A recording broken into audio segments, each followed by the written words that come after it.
So the Narrows, by contrast, Angel's Landing was like this shortish hike, but with a ton of elevation gain, where you just kind of walk straight up a mountain.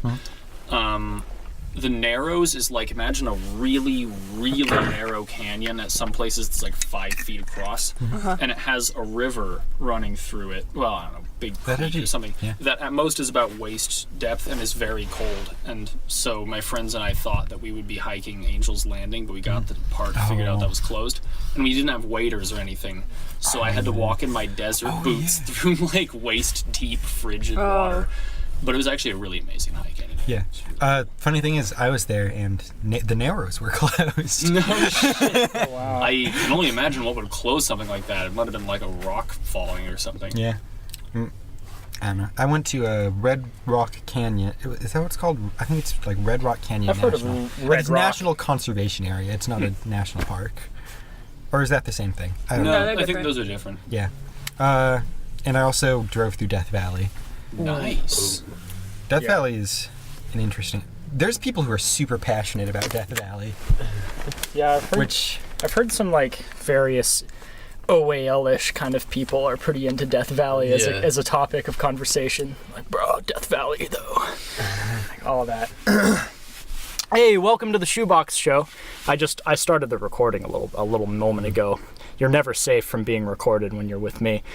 I'm Keegan Van Hook, and you're listening to the ShoeBox show. It's the very, very end of March, and I'm sitting here joined with Stephen Pepele, Sydney Cook, Kenny Carter, and my very good friend Louis Bengtson, who I just returned from the Alvord Desert out in Eastern Oregon. It was quite the magnificent trip in all regards. It was pure magic. Yeah, but we'll potentially be getting into it. The first thing to get out of the way is that the Cornucopia Project is finally finished.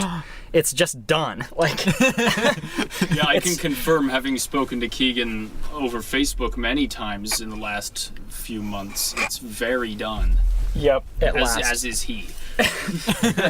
Yeah. He's done with it, it's done with him. Editing that was at first real fun, and then quickly became like one of the least fun things I've ever had to do. I really should have done more of that research that like I told you I was gonna do.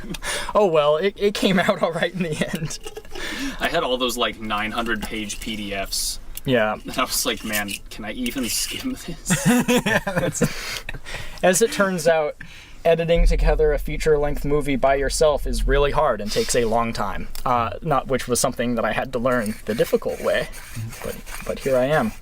Are you gonna completed it? Yeah. Are you gonna do a premiere? I don't think there's gonna be like an in-person premiere.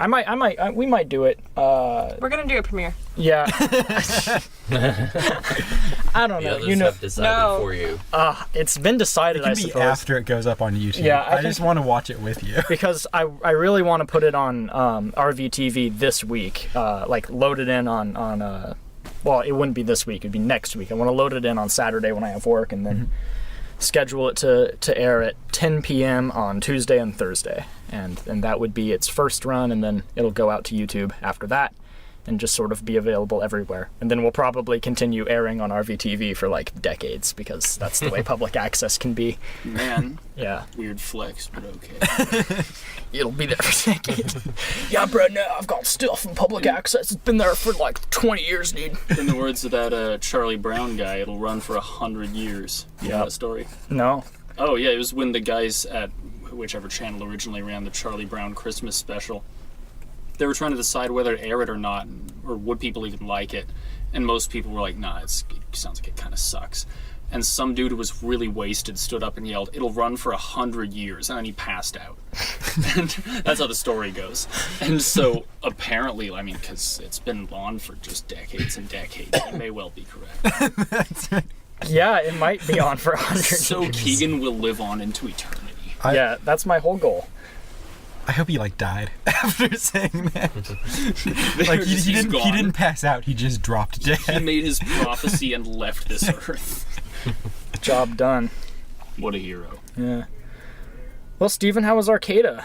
Arcada was a really good time. Yeah. I really it was relatively uneventful. Pretty typical, just trip going home. Did a lot of skating, which was really fun because Arcade is just so much easier to like skate around town compared to Ashland. There's a whole lot of just like cruising around and just like running into people, like every day, just like running into more people from high school, running into my high school principal. Oh, yikes. Oh, man. And just shit like that. He's a nice guy. I mean, I don't really have issues with anyone back there, but it's like, it's always like, man, same people. Slightly different story. Mostly different person. Right. It's like, it's interesting. Yeah. Yeah.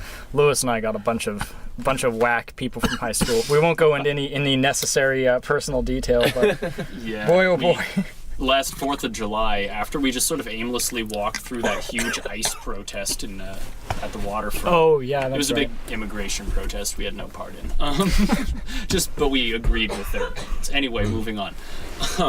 So we were at the Max station, and we ran into a high school classmate who gladly informed us that another one of our high school classmates had 2 kids now and is running a YouTube show about raising the kids. Oh, But apparently yeah. what I've heard is her family owns a couple of Taco Bells, so they're doing like relatively well. A little bit of a Taco Bell air. Sydney, are you all right? Yeah. Okay, cool. Jeez, that's pretty bonkers. I remember, sorry, just to finish that story. Oh yeah, Steven doesn't hit the herb. He's a Humboldtian, and that's a thing about them. You know the reefer madness? It's true. Only for me. Yeah. Only for me. You become a Nobody what else. now? What happens to you when you smoke weed? I turn into a black jazz musician. Oh my god. It's the true reefer madness. Jeez. The classic stereotype. I don't want to say that's horrifying, because I don't want to, but like... So anyway... It's unexpected. Yeah, it's like the polyjuice potion from Harry Potter. The skin starts bubbling. I don't like where this is going. Man, the polyjuice potion raises some interesting questions. There's a lot of stuff in Harry Potter that Do you think raises like a an urine interesting sample question. could be used to use the Yeah. polyjuice potion? Don't they say it's like literally you need to sample their DNA? Like, I don't think you can get DNA from urine. Yeah, that's my question. Is Oh. basically, can you get DNA from urine? Come on, No. Keegan, you got to think critically. You cannot. Although, it doesn't really matter for a polyjuice potion, but you can determine the sex of the person who peed from their urine. What? No, yeah, that I have heard this. Yes. Does it have to do with like the hormone? Like, Well, it's because pee is stored in the balls. oh right. Yeah, that's How could I forget? It's a scientific fact. naturally. Why is it that you can tell the difference between people because of the urine? I believe it is the hormones. Okay. Yeah. There are a lot of hormones excreted in your urine. It's also how pregnancy tests That's work. also how lions mark their territory. Yeah, that's also, the thing about giraffes and how they figure out if a female is ovulating, right? No. Oh god. So the male giraffe approaches the female giraffe and then hits her in the bladder so that she pees. And then the male giraffe drinks the female giraffe's urine. Well, this is such a roller coaster of a story. And if he can tell from the urine that the giraffe is ovulating, they will mate. Giraffes. Okay. Very good. I actually don't know if this is true. Giraffes' necks being long doesn't actually help them get leaves. And they don't know why giraffes have necks that long. It makes them higher off the ground. Apparently, I don't know where I heard How this, could and that it's probably just possibly wrong. not help? I have no Would background. you rather they I just have be no. all legs and then with like a tiny little short neck? Like, I like don't know. daddy long I only legs remember mammal? this is an anecdote, so like Giraffes I can't back up my beliefs. It That would is such a- literally be like a daddy long legs, but like a mammal. That's such a... There's a fucking fox like that. horrifying. There's a fox like that. That's just like all legs. Oh, like the secretary bird.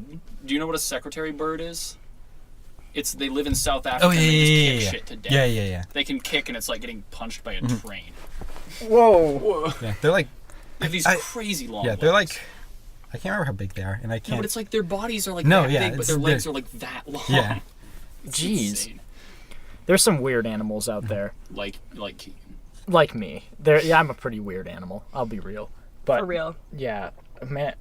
Kenny, actually, we saw a pretty wild bird out there in the Alvord Desert It was like This dude standing on top of a van. Like, yeah, he was a crazy bird. No, we saw this like bizarro, very colorful yellow bird. I didn't look in the yellow desert. to me. It looked brown to me. I don't get where you got. I yellow. zoomed in on it with the camera. And it was That very be a yellow. Western tanager? It was making a sound like a really like distinct like up and down It kind was of. sort that sounds really- warbly. oh, it sounds really- Sort of warbly song. Yeah. Yeah. There are a lot of bright yellow warblers. Yeah, I have a shot of it that I can show you later. Up But to date on my warblers right now. you call We yourself. also like drove after a Canada goose. Yeah. There was a Canada goose that was trying to that was flying really low over the ground, and we just like decided to like drive alongside it because we were out in the desert, and it went pretty well until he started to like kind of take evasive maneuvers, and I didn't want to flip the car over. Yeah, for some reason this goose was flying extremely low over the the really It perfectly was flying flat, surprisingly fast. very fast. It was flying like 45 miles an hour at least. No, way more, No, because we were going like 60 and the bird was still ahead of us and we were not gaining on it very quickly. I think we were gaining on it pretty quickly at 60, but I think I was staying mostly at like 45 because I didn't want to die. Yeah. Jeez. Anyway, you saw how fast it looked at 45. Yeah. Anyway, we attempted to like roll up on a bird. Canada geese fly at about 40 miles per hour. Interesting. Yeah, we saw a cloud that looked a lot like a Canada goose. We also saw like some of the highest flying birds we've ever seen. That was also we saw true. this flock of birds. It looked like it was flying at like airplane height. Yeah. It was like a tiny little speck, but the speck was a cloud. The speck was a cloud of birds. Ooh, that could be a Yeah, because they didn't look like Canada geese. The swift, I think, dude. The necks were really too high up. short. Yeah. Huh.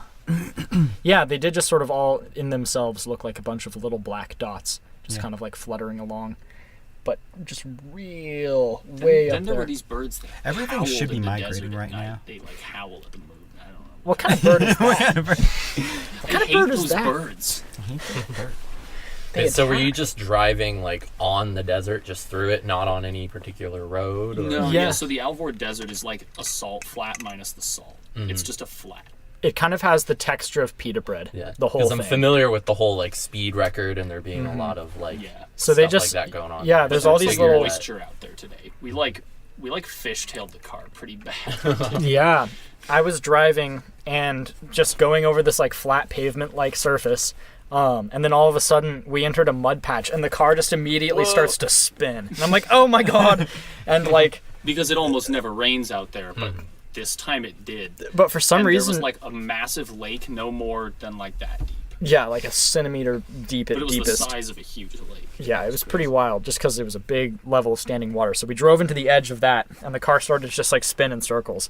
And for some reason, I just like, from all the video games or something, I felt like I knew exactly what to do. I just was Well, like, in oh, no driver's problem. ed, they just teach you point the steering wheel where you want to go and just kind of hope for the best. Like, Sort of. It worked out extremely well. Like, it was just like, oh, nice. But yeah, and if all else fails, you're out in this giant flat expanse. right. It's pretty much How as long bad could it go? as long as unless you all just four flip? wheels are on the ground, you kind of can't be damaged in the Alvord the Desert. thing is, it's easy because it's like a very top-heavy car. It's You could easy flip for- the car. Yeah. Yeah. That would be. If we had pretty bad. if we had been still drifting sideways at like a very fast speed, like 45 miles per hour, drifting sideways on a slick mud, and then we hit the dry part again, we just Oh like just started rolling.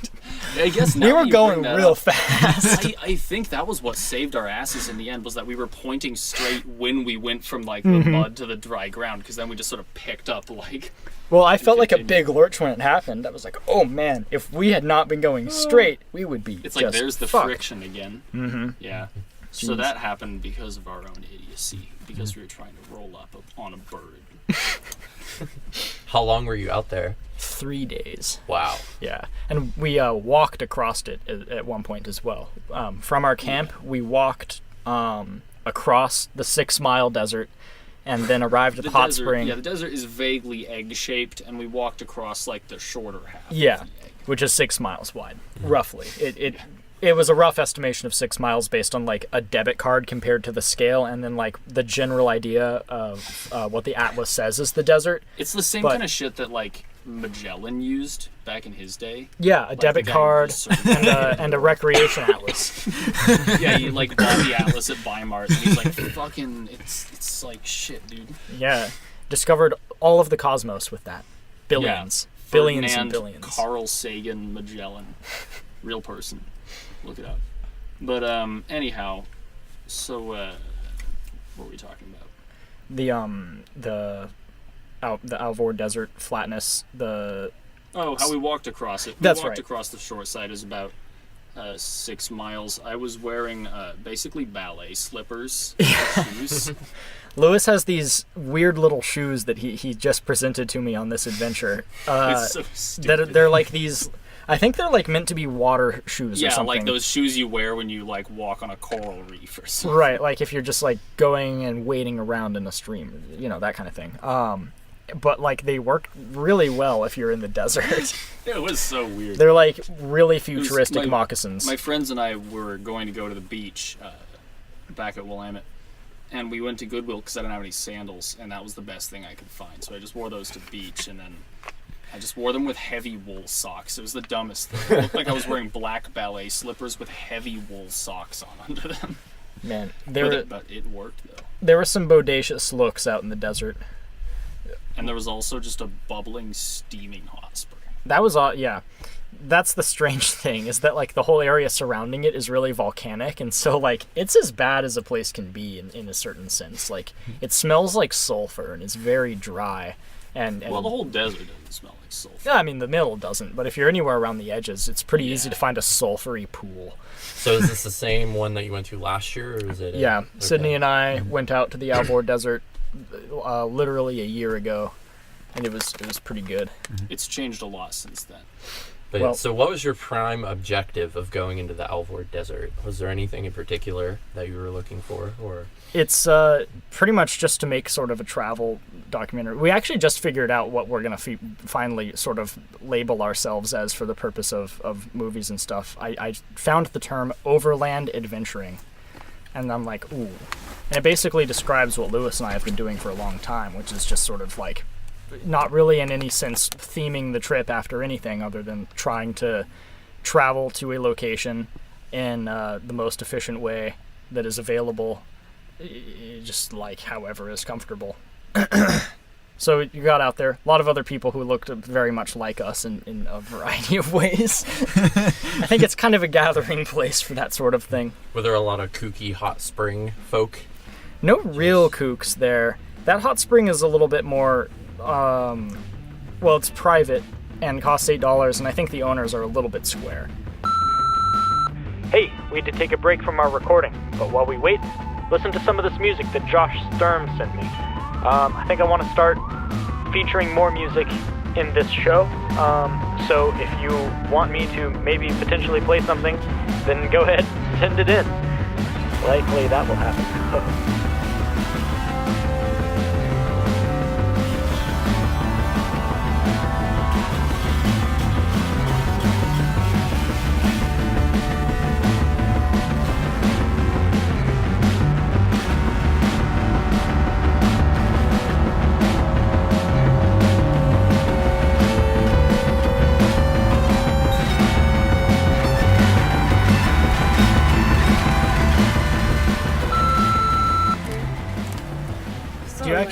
Do you know why there's, why in the V of almost every flock of birds, one of the lines is longer, like one of the sides of the V?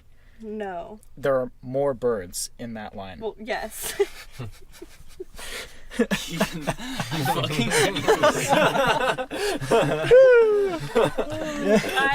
Some of my friends told me the other day, did you know, sometimes there's this Japanese folk tale that explains how if you can't sleep at night, it's because you're awake.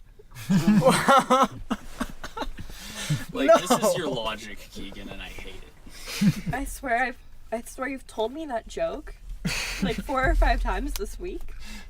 That one with the birds? Yeah. No, definitely not. No. I've probably told it before, but not this week. I'm sure you have, because I think I've heard it out of you before, but I'd forgotten. So it's yeah. funny. It's one of those that has such a good lead up. It's there are others like it too, where it's. Plus, Canada geese kind of come up a lot in conversation. Yeah. I think we told a story last week about when I tried to catch a Canada goose. Did you try and catch a Canada goose? Yes. When? 3 or 4 years ago. Huh? No, I don't remember the story. Oh, I spent a whole summer trying to catch a Canada goose because I would go to the beach twice a week with my friends, who we were camp counselors. We shared a cabin, and every time we saw geese, she would freak out. So I had this brilliant plan, and me and my friend Ollie kept chasing the Canada goose and trying to catch it so we could bring it back and put it in our cabin. We thought it'd be really funny. But those things are so fast. And they can... so big and angry. Yeah. Yeah. And they're also much more flexible than I am. And they're running and weaving, and I'm falling, and we're on sand, and I don't have webbed feet. Right. But yeah, so I spent a whole summer going to the beach twice a week and trying to catch one. And I never got it home. Did you ever make physical contact with any of the geese? I tripped on one while chasing a different one. That counts as physical contact with the goose. I don't think I've ever touched a goose. No, I've definitely touched a goose. Apparently I smacked one when I was a kid. Oh my god. A goose tried to kill my brother. Wow. Yeah, they've been known to do that. I think geese are only allowed to exist because they traumatize us when we're children, so we're all afraid of them. Because they're not threatening animals. Yeah. They don't have anything to hurt you with. It's No. their little way to get through the world is that they traumatize us as They little bully kids. you when you're a kid, so then you still think of them as a threat when you're an adult. Well, that Even though you could kind of just kick at it and it would probably be fine. that beak isn't even intimidating, so that can't be bad. It's just that they're yelling. We're scared of them yelling. Honk. Well, and they can kick at you and Yeah, and they, flap hiss. you with their wings They and kick hiss. at you and shit. Yeah. No, they act like they can hurt you is the thing. They're real good actors at it. They are sure they can kill you. And then when you shoot them with a shotgun, that's the part where they lose a lot of their. Yeah. Have you guys ever been attacked by roosters? No. Rooster, no. Rooster? Never. I don't think so. Yeah. I used to have a bunch of chickens as a little kid, and we had Rhode Island Reds for a while. 3 Rhode Island Reds. We had 2 hens. You could tell me that was like a street gang. And I would Yeah, we're with the Rhode Island Reds. Rhode Island Reds. But you're with the Brooklyn Blues. We can't have this. But we had this big rooster. His name was Louis. Louis, fuck. And he was huge. He had spurs coming out of his legs. Ooh. And they this dude dominated the backyard. They weren't in any particular enclosure. They just wandered around the backyard. And so whenever I walked into my backyard, it was always this game of trying to avoid getting fucked up by this rooster. And so I'd whenever I'd go into the backyard, I'd bring a metal pole with me and just wait for him to just come at me and just swing it at him. Which is it sounds like animal abuse, but I'm being attacked by this fucking ferocious If you gotta do it, beast. you gotta do it. Yeah, no, if the animal attacks you first, it isn't abuse. If you're just keeping it away from you, whack, get away from me, particularly whack. trying to injure him, but just get back, just to my 12-year-old self. Keegan got swooped on by an owl. That's a good one. Last year, it was over winter break. We were walking through Reed Canyon, and it was all snowy. And there was an owl up in a tree, and we were just both being dickheads and pointing our flashlights at it because we suck. Yeah. But, I was and like, so we were just whoa, an owl! And shine my light. dude. And So it we're just... standing there, and we were in a residential area. We were probably waking up children. Yep. So we're yelling at this owl. And so eventually we decide to leave. And so we point our flashlights towards the path and we start to walk, and the owl is just clearly looking at us. So we stop after a while and look up at it again. And eventually one more time we decided to leave, and I just looked over my shoulder and I saw it kind of hunch up its wings. And then all of a sudden it was 3 feet behind Keegan. Yeah, so then from my perspective, I sort of am I hear this very slight sound, I swear I heard a noise, and I'm what was that? I look behind me, and it's what the mouse sees in its last moment. It was the 2 eyes, the big fanning wings, and the talons out. This owl was fully trying to attack, and I think what it was, the reason it was hunting me like that was because I was wearing a hat that was covered in a rabbit fur thing, and so I think it might have seen that and just sort of got the idea that was prey. because then as soon as I'm like, ah, you know, like I made like a visceral noise, and the owl like, you know, swoops right back up into the trees, and I'm just like left completely in shock, like a primitive part of my mind certain that I had died, that kind of thing. Yeah. That was classic. Mm-hmm. There also used to be peacocks that lived in our neighborhood back home. Yeah, that's right. That's really common. Just these two, like, fucking peacocks would just strut around the streets at night, and then they just disappeared. I bet it was the coyotes. Yeah, they just disappeared eventually. Like, never came when back. I was, like, 10 or something. The area up around the zoo in Portland still has wild peacocks, though.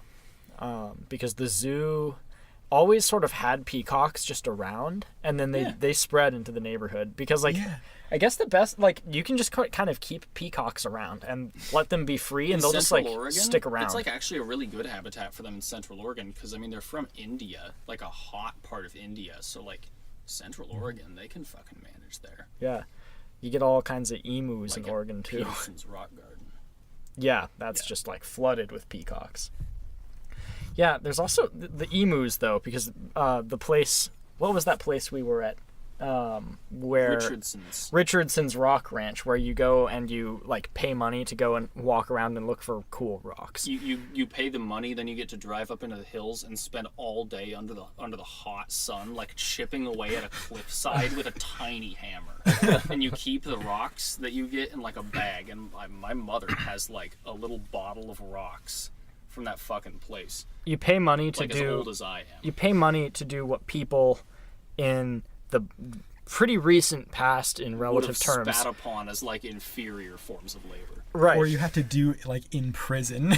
Yeah, like you do it as a slave. Your average like Chinese railroad laborer would have looked at that and been like, man, that sucks. Yeah.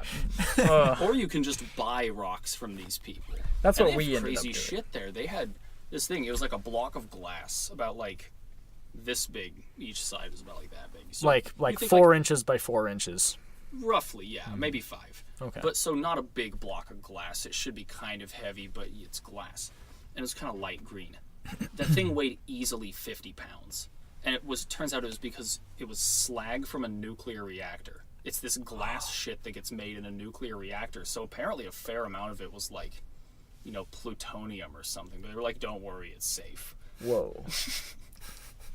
But actually, oh wait, I forgot the most important part. 90% of the glass was lead. Oh my god, that was wonderful. The part, yeah, that was what made it so crazy. Is it's a block of glass and you can see right through it, but it's just apparently 90% lead. How do you get lead to be transparent? I don't know. Mysterious nuclear fusion-y stuff. No, yeah, I mean, this is why, like, when chemistry people or biology people are like, oh, physics is so amazing. For me, it's like, no, chemistry is real witchcraft. Chemistry is crazy. I recently learned that like chemistry people who do chemistry are kind of crazy. Like they all have weird the whole things. chem department at my school is like they're often really, really nice people. So many of them. All my chem friends, don't kill me. But like a lot of them, like especially the professors, people talk about them and they're like, damn, that guy's kind of weird. Yeah, I hear a lot of horror stories of people who like they don't like. Chemistry is where all the like mad scientists seem to come from, especially these days. Like if you know, they don't graduate, and so they try and like poison all of their peers. So okay, you know, come on, it doesn't happen that often.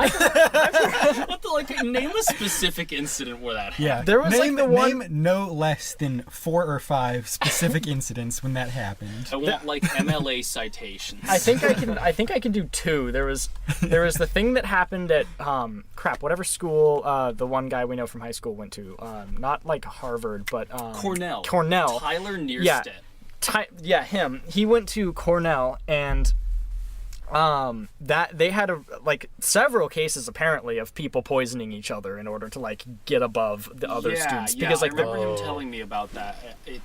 I'm pretty sure it's true. Yeah, or at least in some sense true, because maybe like what happened is exaggerated, but for sure there's been poisoning incidents at Cornell. Well, hell, I mean, there was a thing happened in England where so in England, like, you know, people don't have like knives and shit as much because of just all the laws, but that has led people to use drain cleaner as a weapon. Oh my god. Drain cleaner is like horribly corrosive. It's completely just acid. Right. And people have started using that, and now that's a problem. And there have been examples of kids in high school, even middle school, attacking each other with drain cleaner. Oh shit. That's like how you get... It's fucking unbelievable. That's like, because, you know, drain cleaner is acid. There are like some certain high profile crimes are like that, where it's like, yeah, so he threw a jar of acid in their face. And it's like, yeah, like a famous person is forever like destroyed because their face just melts. Like that. Who did that happen to? I'm certain that there was some like female actress that happened to in the past. Is she like a singer? Someone...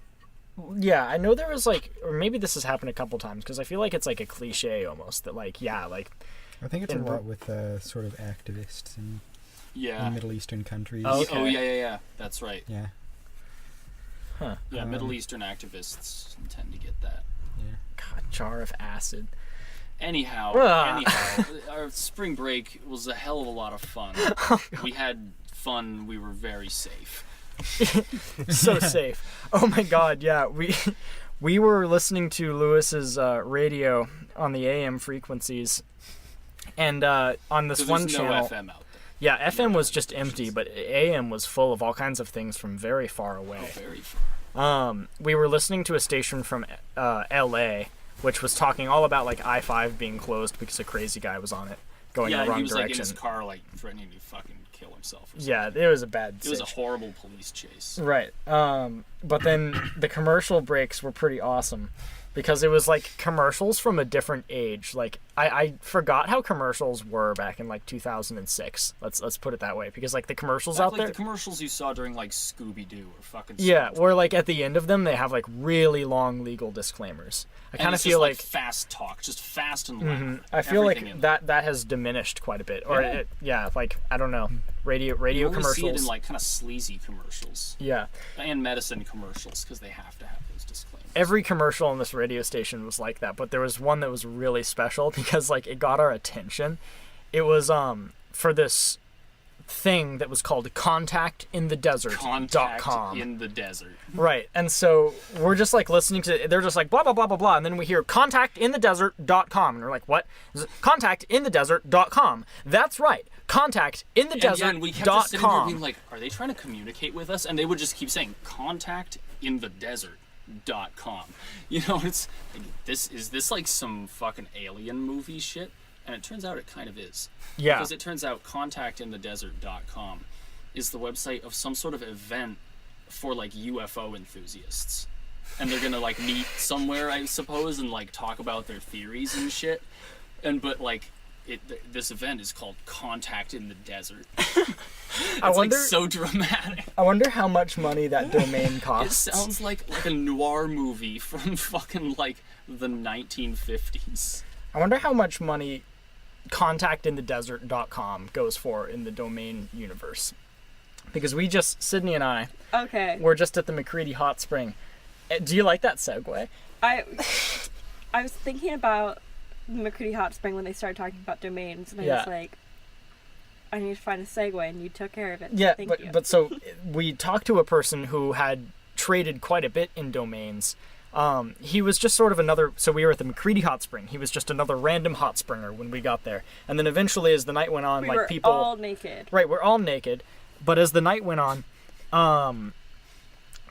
everybody's filtering out, so it ends up being just Sydney and I and this dude, and finally he comes over and we just like start chatting. And it turns out that his name is Greg, and he used to trade, or still does, like he sells domains. Like he was a .com boom guy. Like he saw that was a thing, and he bought up a whole bunch of domains right when they were really cheap, just like registered a ton of them, and then now sells them. And he sold some insane domains. Like what were some of the ones he sold? Like he sold like jk.com, which like sounds dumb, but like he sold it for $3 million. What's the jk.com? I don't know what jk.com is now, but he sold the domain for $3 million. I'll find out. So, you know, imagine what some domains are worth, like, with that. And he had others. Did you know, there was a dude who, in like, I don't know, 2008 or something, some years ago, he somehow managed to get google.com. Oh, wow. For like 6 hours. I remember that. He owned google.com, and he said, at least if I remember correctly, he said, I will sell google.com back to Google if they give me like $10 million. And they said, or no, it was like he said they have to donate $10 million or something. Anyhow, point being, Google ended up donating twice that amount to whatever thing the dude wanted them to donate it to. They wanted it back so badly. Well, no, and also they just wanted to make a statement of how fucking like good they were. You know, yeah. it's like, and look at this, we care so much that we're gonna do this. Jeez. So that happened. Yeah. JK.com is a website that appears to be in a different language Okay. and only has one page to it, Huh. $3 million. but also some really cute pictures, so I don't think it's anything like sinister. Okay. That's, yeah. It might have Anyway. been sold several other times since then. Greg sold that one for $3 million, and so he spends most of his time enjoying the Oregon hot springing community, and I guess sort of the Pacific Northwest hot springing community, because he knew about a bunch in Idaho and Montana and like a bunch of places. But he was an interesting guy. Yeah, he posts on Facebook a lot about enlightenment, and he talks about it a lot too. I believe he thinks there's an alien named Bashar Yeah, he that was. has come to Oh, he's the enlighten us. president of Syria, Bashar al-Assad. No, He's like, still in power, right? That Yeah. could be the Bashar. guy. I don't know. He's the Yes. guy. That's the guy. Well, Greg believed. Well, so Bashar was actually like featured on H3 video a long time ago. No Like, shit. yeah, he's that like guy who sits in a room and he like channels this alien. Like, do you remember Bashar? It's really flamboyant and weird. I don't know. Very, very strange. Was it on the episode about like psychics? Yeah, it was in the Psychics I might have episode. seen it. In what? It was. I think it was the one that Ethan called self-made comedy.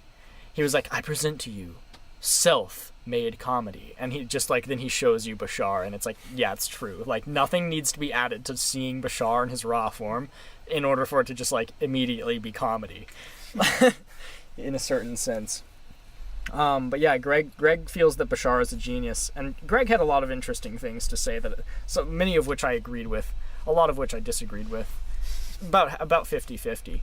He was definitely a very interesting person to talk to, though, and I hope, Greg, if you're out there, I hope that that we encounter you at another hot spring soon, in the buff. we had a few experiences with Greg, because that was when we also saw a UFO. Yeah, oh god, we did see UFO while talking to Greg.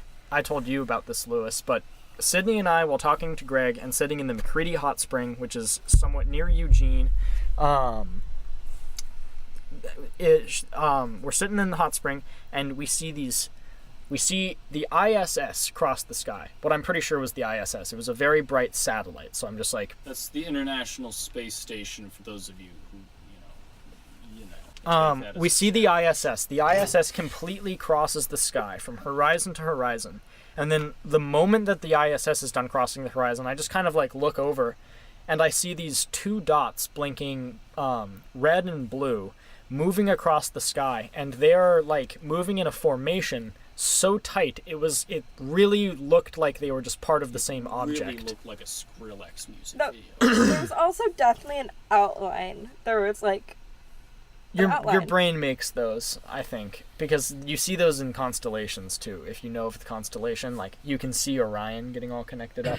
If you really like kind of like look at it. Did the lights do anything else? No, so yeah, they just drifted across the sky.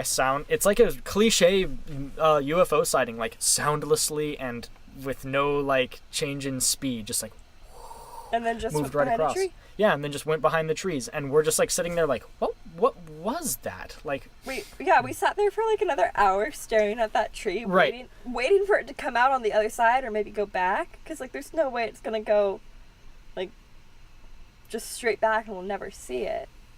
well, yeah, I mean, it just sort of disappeared behind the hill and was Yeah. gone. Like it flew on. I assume. Then like when we were sitting there waiting for it to come out on the other side of the tree, I was like, oh god, if the aliens invade when I'm naked, I'm gonna be so angry. It'd be a damn shame. But so, the next day, after seeing this strange, like, little 2-dot formation just drift across the sky and, like, super perfect same speed synchronization, I, like, bring it up to all the other hot springers, and it was, like, 2 other people. The guy who was there, like, a lot that we saw, was like, oh yeah, we see that kind of stuff quite often. I think I know what you're talking about. And then another person immediately was like, oh my god, I saw something last night too, and described a very similar kind of thing. They said they saw 3 dots doing sort of a similar idea, that like, or at least, you know, maybe they weren't doing anything similar at all, but my imagination's just filling in the report. But like, it sounded very similar, and the fact that it happened on the same night in the same area, there was probably something going on in some sense. The other thing is that the human memory is very fallible, so Sure, it's totally possible, and so is perception, as Stephen remembers from learning in memory. Oh yes, yeah. So like honestly, the 2 of your reports could be of the same thing. Yeah. Yeah. I definitely believe, even if it's not aliens, that the government has some really interesting technology that they may be testing out. Like, a good friend of mine, he grew up on Dugway Proving Ground. It's this military base out in, like, very, very, like, rural Utah. And there's a lot of interesting stories about, like, what his dad did for work and kind of the strange things that he saw and picked up on, and, like, running around in like weird like abandoned military testing facilities where they'd like blow shit up and whatnot. There's some strange stuff out there, you know. There's some really like profoundly strange things that like maybe they won't be strange in 20 years or so, but right now they're like pretty weird. For sure. Yeah, I've come to pretty much accepting that UFOs are not aliens, because it's sort of a leap in logic to assume that just because something is strange and unidentifiable and acts in ways that you don't recognize, that it's something from light years away. It's like it takes a very big leap in assumption, whereas like a lot more likely of an explanation is that it's just something secret going on in the human world that like a lot of people are unaware of, and it's very easy to spot and have no idea what you're looking at. Like the lizard people in the government. Yeah, exactly. Like, there's lizard people all over the government. Are the lizard people... And sometimes you can see their eyes. Yeah, if you, like, watch on a video, you see their eyes turn like snake eyes. Yeah, that's one of my favorites. Have you ever seen that video where Donald Trump actually hisses at someone, though? There's a YouTube video where, like, Donald Trump is being interviewed, and I feel like he was starting to say a word, maybe, that started with, like, a kind of sound, but he got, like, kind of interrupted, and he just kind of got pissed off and just went, like... he just fucking literally hissed at someone. Of all the conspiracies I hope are true, that's the one I hope is true the most, is the lizard people one. The moon is an artificial satellite built by the Babylonians. And the Babylonian Brotherhood is helping the lizards integrate with our government. And it all has to do with the globalists, okay? And Soros specifically. And George Soros, the of course. guy that like started this whole thing, he's like, he seems very like, not to like diagnose from a distance, but he seems very like crazy for sure, like possibly schizophrenic, just from like the things he talks about seeing and hearing, and like the first messages he picked up on about like just walking through some store, and like he heard a voice in his head that was like, wait, don't go there. And he was like, that was my moment that I knew like shit was going on. But he's super motivated. I forget his name, some guy from like the UK, but he's written multiple books on this subject about like the pedophiles and in Hollywood and like frickin' lizard people. The thing about the lizard people though is that like it's one of those conspiracies where like if that was actually the like planet we lived on, like it's humans being ruled by lizards who are pretending to be humans and they're from space, like that's sort of the thing. Like no, yeah, it's a concise summary. Right, that's like what it is. Like that's all that summary. that's ruling like aristocratic class of lizards that never goes out of power. Right, because and they're geniuses. And they just pretend to be like us, like they don't enjoy any of their secret powers, I guess. But so like, you know, but in that universe, like they probably wouldn't let, like if anyone got anywhere close to finding out, like it would be, that would represent coming close to a disaster for that entire civilization. Like those aliens would be very, very worried if anybody found out, because like the whole thing is based on a lie. If the lie is being exposed, like you gotta like end it right away. And so if they're in absolute control, they would just take him out. Like he's not going to be able to publish his book about how this is all true. Because if it was, they would, you know, not allow it. Yeah.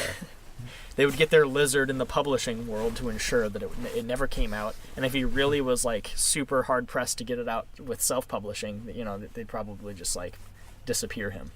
Lizard people are just George Soros's persona. Oh my god.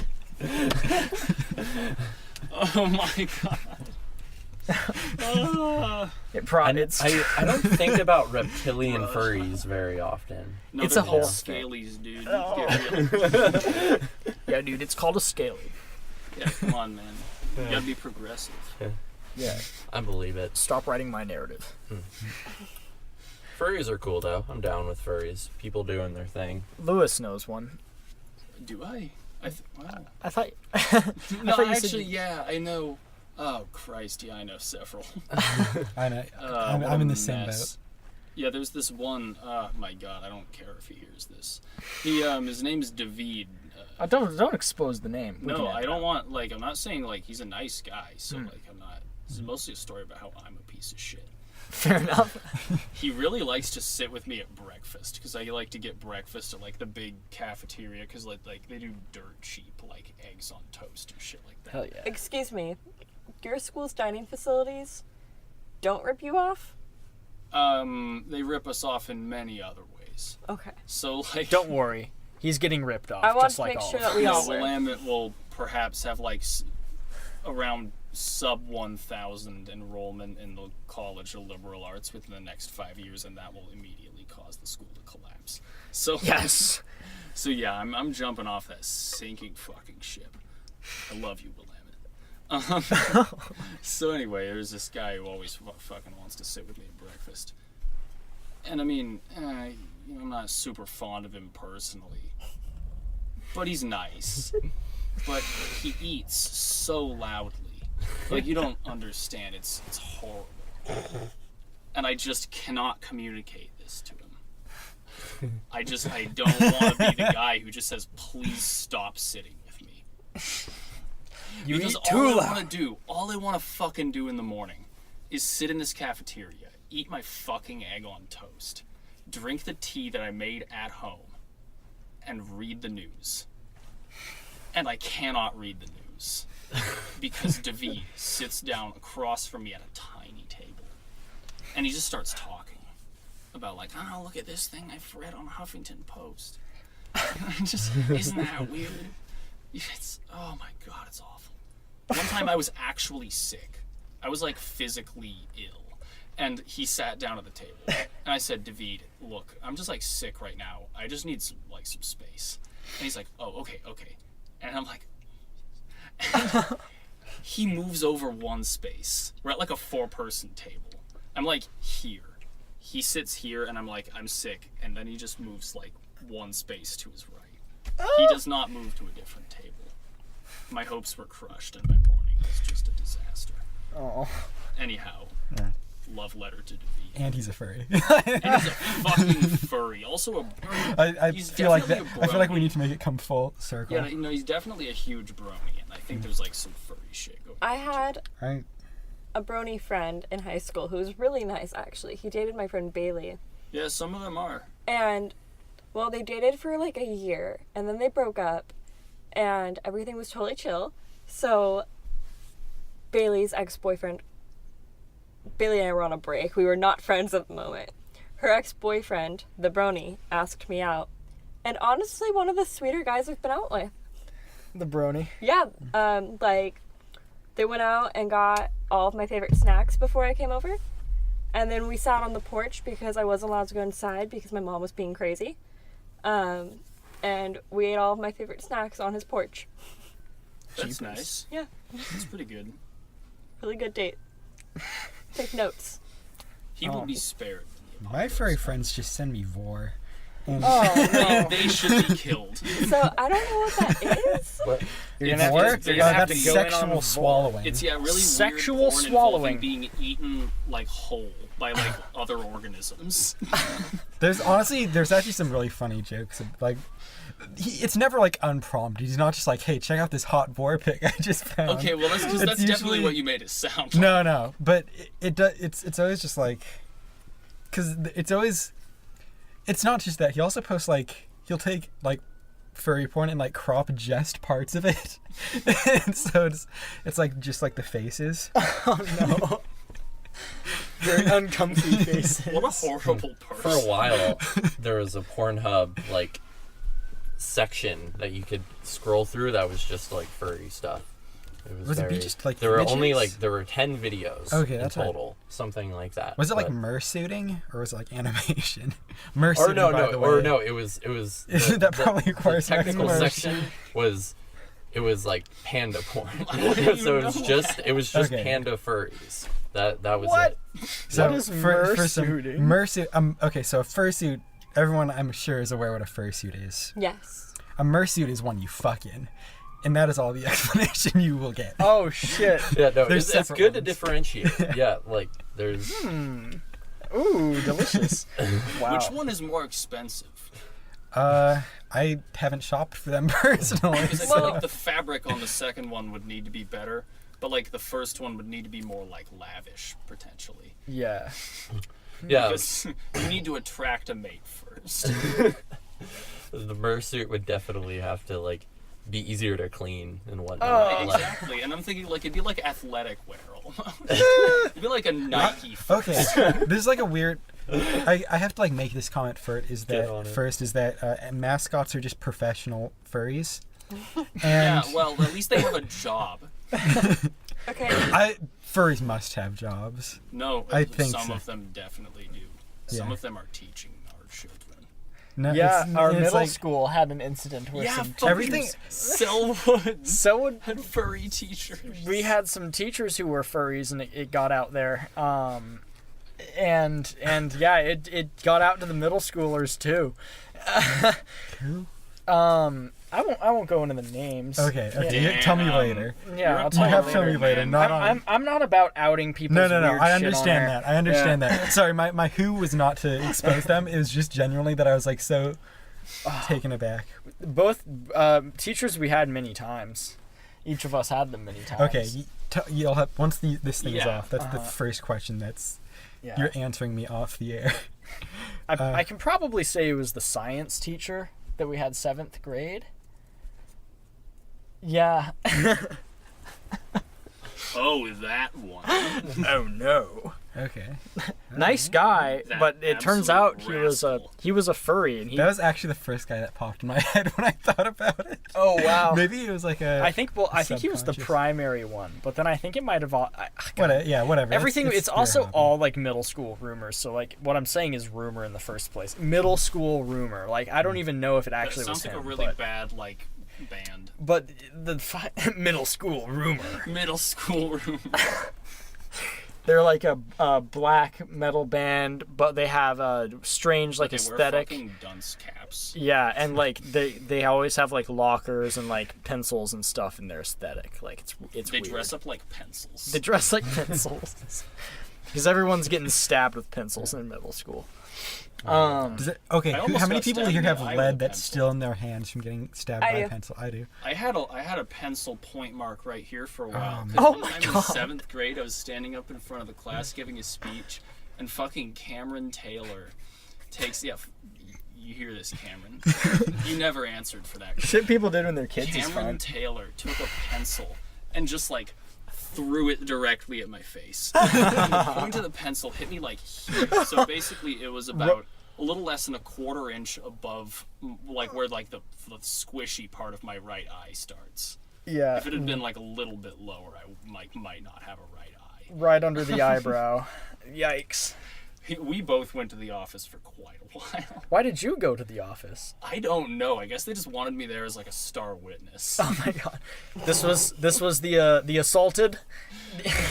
They just needed a fucking. Are they the plaintiff then? I believe. I think The so. victim. The victim. Yeah, at that point. God. This is like such a boring story.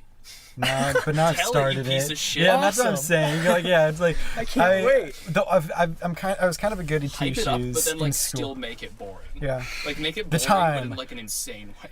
the crazy time I got falsely accused. Oh shit. Bum, bum, dude. bum. That was pure magic.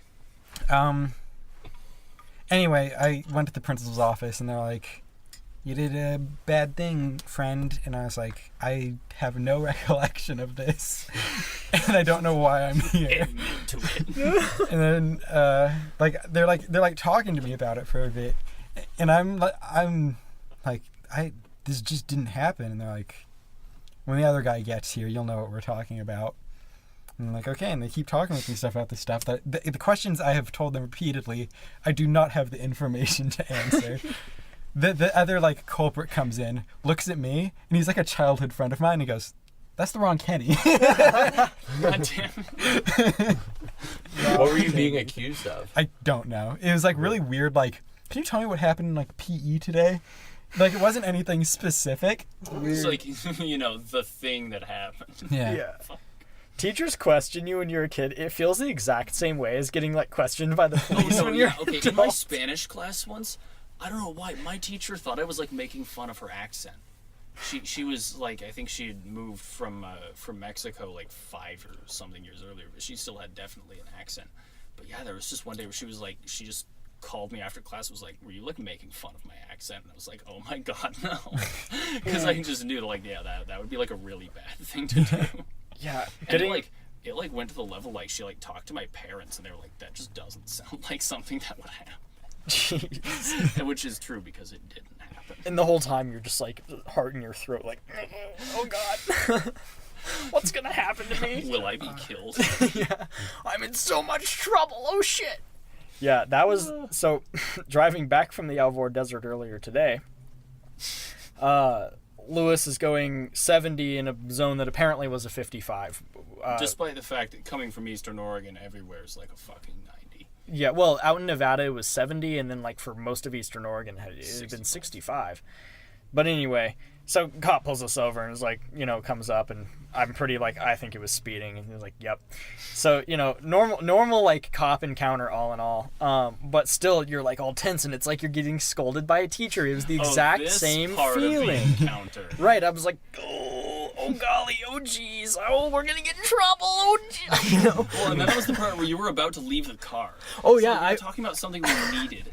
I think it was because your phone was dead. My we phone needed was a dead, battery. I needed a battery. Yeah. And you didn't realize there was one on the front seat. You were like, "Oh, I'll go grab one from the back of the car." And you were about to unlock the door, and the cop was back at his car. Right. And Keenan was about to just open the door and pop step out. We were both just wait. It would have That's been one bad. of the things you don't do. Yeah. But then it turned out. So I've known for a while my driver's license, the whole address is just fucked. I lost it 2 summers ago, and when I got it renewed, the address became a mix of 2 different addresses. And then when I went back to Portland to get that fixed, I submitted the paperwork to get my address changed back to what it should be. And they didn't change my address at first. They did change my dad's address. And then eventually they changed my address to, I think, the address of the DMV. And so because the cop comes back and he says, "Well, okay, so it says that you live 7418 Southeast 29th Avenue, my address in Portland. So I see it says that you live there in Sisters, Oregon, at your Portland address in Sisters. But your registration came back and it says you're from this address in Gladstone." And I went to the fucking Gladstone DMV to get the address changed. So then it also turns out that our registration is 4 days expired. 4 days. That was the day that I left for fucking Ashland. And also the proof of insurance just isn't even close to being a valid proof of insurance. So it was a gang of shit. Yeah. He just gave us a warning, so it was crazy. I'm gonna go home and get that fixed fucking pronto. Yeah, it was it started piling on a list of things that were wrong with the registration of the car. It was really. It was and, my license was funky, and yeah. it was just eh. Right, everything was off about it. Frankly, it looked like we'd stolen it. It really did. Oh, is that the paperwork? And that we had fake licenses. It looked all wrong. And he was like, okay, and he just went back to his car and did a bunch of stuff. And then he just came back. And He gave us a warning, and I Like, was. he I don't technically believe this. gave me individually like 3 or 4 warnings. That's right. He was like, so yeah, all of these fines would be like $115. So, that's a warning on each of them though. So you just get that fixed. It was like within 10 days or something. Like you got to get on it. I can get it done back in Salem. Yeah, but I am so shocked that we did not get towed, and the whole trip just ends in utter disaster. Where it's just like us and all of our belongings in some ass backwards town in Eastern Oregon, just like with no DMV in it. We're not allowed to drive the car anywhere. We have to, hitchhike back with limited supplies. I don't even know what we would have done if My parents are in Chicago. Right, like there's no rescue. It would have been like Sydney or Steven. That would have made for great TV. They would have made for good TV. You're Me, right about that. Steven, the kid that I'm Annie, I'll take off across Oregon to rescue you and Lewis. I would require you to film it. Rather die. That's how great documentaries are made. No, I it's can't- just because I want to die. I just want to be dead. I can't decide if I'm craving avocados or donuts, Ah, but a combination of both sounds gross. Well, you should try Portland sometime. Portland will have you covered with that avocado donut. I tell you, I was watching a Gordon Ramsay video where it was actually during the Hot Ones interview, where they were showing him really weird foods and having him react to them. And they showed him a sushi donut. It's like fucking sushi in the shape of a donut. And his first reaction after saying like, what the fucking hell is that? Is he goes, did that come from Portland? Yeah, He's just like, this is so stupid. It must be from Portland. it has to be. Yeah, Portland is really where all the food innovation is happening. By It's which just- we mean it's- all the people just sort of like twisting one food Yeah. into another food. I'm okay with that. It's better than like the foam. It's like the lower class food. Foam. You've never seen that, like flavored foams? Oh, Was like- yeah. I feel like that was like a 2000s thing. Where, Wait, like all the what? really, I remember that. all the really big like 5-star restaurants were like, oh, we have this bubble and it's filled with flavored air. Oh no, flavored air. Oh wait, I was thinking of something different. But or like That's- foams that's that like or like outrageous. just like a foam that like this foam. It's a salmon foam. It's all the Oh like yeah, flavor it was of kind of salmon. like a really light mousse that they would like whip it up, right? Yeah, Yeah, that kind of thing. Yeah. Oh, that's what? So imagine like whipped cream almost, but like it just tasted like a Sam. particular thing. yeah. Does it- You can kind of do it. It's kind of difficult, but one time last semester, here's a dank recipe for y'all. Look up these things called brigadeiros.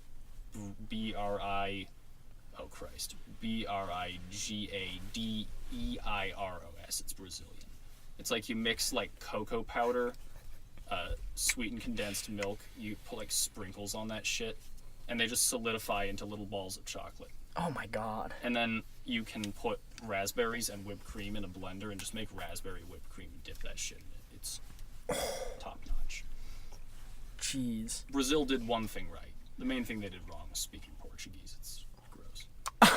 We were talking about Hot take. Whoa! Whoa! Dude, I've been I taking was Spanish just all my life. talking- I'm like contractually obligated. wait. Oh yeah. If you're Spanish speaking, that is like a real animosity that exists. Oh man. You remember when someone did that in Portland? They put like bombs in public parks. did they Bombs go? in tennis balls, as a matter of fact. What? That happened in Portland. Oh, a friend of mine, I'm pretty sure in grade school, their dog got like blown the fuck up. By like someone like hid small bombs in tennis balls in parks. Never heard Whoa. about that. No. There are people who would like poison things and stuff. It was really bad. That's just super common. Yeah. Whoa. It was fucking insane. The IED is a little far, like for like psychopathic, like passive dog murderers. Yeah, that's like domestic terrorism. In my Right, opinion. Like because- as soon as it involves like putting explosives in a public place and you don't know exactly who they're gonna kill. Like in my opinion, and I get this is like probably a weird opinion, but it's like if you used like a hand grenade to assassinate a mob boss, that's a whole separately bad thing. But I wouldn't call it terrorism because it's like you're killing that guy. When you just put a bomb in a park and you're like, yeah, this will kill something. Right. That's just terrorism. That's like chaotic evil. Exactly, that's chaotic evil. Wow. Oh shit! What was I gonna say? Never mind. I don't know, probably something cheerier than Oh yeah, domestic terrorism. oh yeah. Kenny had a good idea for terrorism one time. Oh, Oh cool. yeah. I wanna be a. I don't want to be a Wait, terrorist. wait. Dude, that's awesome. I would Go on. Honey, before you upload this anywhere, you have to edit out anything that makes us sound like domestic terrorists. Anyhow, Psh, what nice. was your Yeah, idea? FBI. You're like the Unabomber, but you only blow up places at night when no one is there. You blow up completely empty buildings and like pieces of Wait, infrastructure. oh, so you're saying like that would be like if you were gonna like If I was be on that like if I was domestic like terrorist meme, Yeah. that's like how you'd roll. yeah, because I don't want my only thoughts of domestic terrorism is like I just don't want anyone to get. I wish we could just all not get hurt. I wish we could just all. I wish you could just have some good, just have a good some time. good, some Everyone good, would just hang out and do terrorism. yeah, some good wholesome family domestic terrorism. Right, it's a terrorism everybody can get down. Yeah. I just like the idea of like you figuring out how to do it silently too would Right, be yeah. good. Like so that like it isn't even a dramatic event. Like it's everyone wakes up in the morning and they find that just like You like City train Hall rats isn't to there just anymore. disassemble. Like you're just there the whole night with like a sledgehammer, just taking destroying it- the building, Yeah. piece by piece. Problem is Well, like I mean, I feel like weirder shit has probably been done. back That's the before insane thing. back before there were like security cameras and Dude, 24/7 I read stuff. something actually really interesting that kind of involves stuff like this. So apparently, in the early to mid 1900s, when Italy was really trying to modernize really fast, that's why Mussolini was popular. He like built dams and shit, kind of like FDR did. And what I'm saying is they're both heroes. But what I'm saying is that apparently the fascists, who were, I guess, mostly in like northern Italy, because that's where most of the big cities were, something like that, they kept sending all this money to southern Italy to like build dams. Like, oh, we want to build a bridge here, it'll make us look good. Here's the money for the bridge. The money just disappeared every time. It would get to southern Italy and it's just fucking gone. And every time they would send people down there, figure out, dude, where'd the money go? Those people would come back like in coffins. And it was just the mafia. Yeah. It was just the mafia had been around for so long. It was like a cultural institution, but no one would talk about it. Right. It's like people from the north come around and everyone's just like, yeah, I don't know where the money went. I don't see anything. In reality, that's just because like everyone fucking knows, yeah, if you speak out, you're toast. So they just took all the money. Jesus. Wow. Organized crime is really fascinating. Yeah, I like. It's like that in Japan, actually. Dude. The organized crime is like a calculated part of their So society. this is what Peter, my apartment mate, Peter back at Willamette, this is like what he really wants to study. Is he's doing a lot of study right now based on what are the differences between the different types of organized crime families. Like there are some that mostly tend to just sort of take the form of like a bunch of evil gangsters. But then there's like the Yakuza, which has all these specific like Japanese cultural traits and things like that, and its own stuff they've just made up because they're nuts. Chinese gangs are different. They have different principles. Russian mafia is different. They have like just different rules they play by. It's fascinating. Yeah, organized crime is really weird. They tend to do a lot of shit that like sucks though, which is also like a problem if you think about it. Yeah. It's a bit of a problem that people do things that suck. Dang. I walked in. Yeah, it's it's just be like that. Yeah, Pablo Escobar though, he was on like he was in like Forbes magazine at one point. Oh yeah. Like kind of ran Colombia for a bit. He spent thousands of dollars every month just on rubber bands to hold his money together. Yeah. Oh my There god. are rumors that like he lost millions of dollars every month just in terms of cash that was being eaten by rats in warehouses.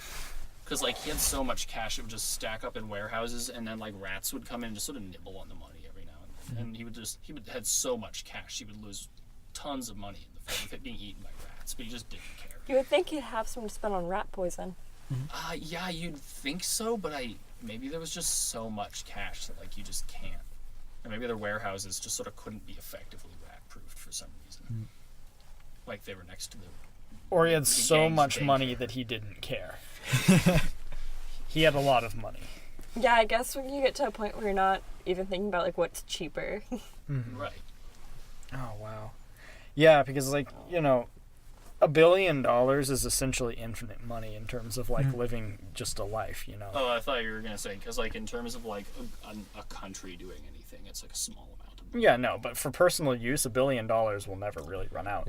He, as like a plea deal for him not being extradited to the United States for prison, I believe, one of the deals was that he would pay off Colombia's debt. Whoa, that's so fucking cool. that's a good offer. Like, well, So, like, I'll pay your debt. That's like a To just striking let him piece of just- diplomacy. Yeah. Did he? I don't think that's what happened. I'm not sure. It could be one of those things where, like, later on, his lawyers were able to challenge that whole thing and get it, like, thrown out. Oh. I don't know if that happened. It's possible. I know all this from watching Narcos. So Oh, yeah? it's there's I don't know. I'd trust some other sources as well, but show's interesting. It's real cool. Yeah, that's one of the stranger examples. Wasn't it this is sort of relates, the plane full of weed that crashed in those mountains? Wasn't that related to Pablo Escobar? It was Oh, one in of his- Yosemite? Yeah. Yosemite. Yeah, so in the, what was it, the 60s that this happened? So It's like the 60s or the 70s. yeah, so this smuggling plane carrying a bunch of weed was just flying over Yosemite Valley, like I think northern section, mountainous section, so not in the valley like Tuolumne Meadows and all that, and crashes, and the park rangers really didn't have any knowledge of it except the dirt bags, as we'd call them, the people that just like hang out in the national parks and like know the areas, were aware of this, and so they go up and they like find this crashed plane full of weed, and they're just like, fuck yeah, we're gonna go to nearby San Francisco and make a shit ton of money. And so people were just going over there grabbing all this weed, and people were smoking it, and what they found out very quickly that the weed was laced with jet fuel that had like leaked into the weed, and so it had this extra little spark to it, and people were like lighting up their faces a little bit. But yeah, climbers were like taking the weed, going to San Francisco, selling it, coming back just like very wealthy. There are climbers in this documentary. We probably watched the same documentary, really, but I don't think I've seen a documentary like, about this. I've just I heard of made it. so much money in San Francisco. Wow. Taking advantage of this plane. Like, it's pretty outrageous. That would be... Real American heroes. Yeah, man. Revolutionized climbing. That's a classic, like, story from the 70s, you know? Like, that's exactly the kind of thing that would happen in the 70s. Like, yeah, a plane full of drugs crashes in the mountains, and then all of these chill homies get together. And, you know, they do, like, a chill sport, and so they're the only ones who can, like, go and get the, like, chill drugs and distribute them. My grandmother's pretty sure she knows who, like, D.B. Cooper was. Dude, that's cool. She, like, keeps really up to date on, like, D.B. Cooper shit. That's one of the more interesting stories from, like, this area of the world in a certain sense. It's one of the more mysterious, for sure. She said it was like a handwriting analysis thing. Yeah. Wow. What do you mean about DB? Who's DB So Cooper? there was like this plane, apparently with a shit ton of money on it. It was like a passenger plane, but it was carrying a shitload of money. No, I mean, he had the money before. Oh, no, yeah. So they no. took the plane hostage for ransom money. And then, so he took the plane Right. hostage, and he demanded, like, a bunch of money and another plane. And then, like, a pilot. And they flew over a bunch of states, and at some point, D.B. Cooper, like, jumped out of the plane. Probably in Oregon or Washington. Yeah. Near the border. And disappeared. But they found, like, a duffel bag full of money near where he is said to have landed. well, I think they keep finding possible bags. Like, I don't think they've found one that they're like, oh yeah, this one for Pretty sure. They found some money. Like, very shortly afterwards. I thought I heard something that they figured out who DB Cooper was, but then like it never went anywhere. I never heard anything else about it. So maybe the guy's fucking dead. Yeah, I think that's probable at this point. It's just a dead guy. But so he like bailed out of the plane. Yeah.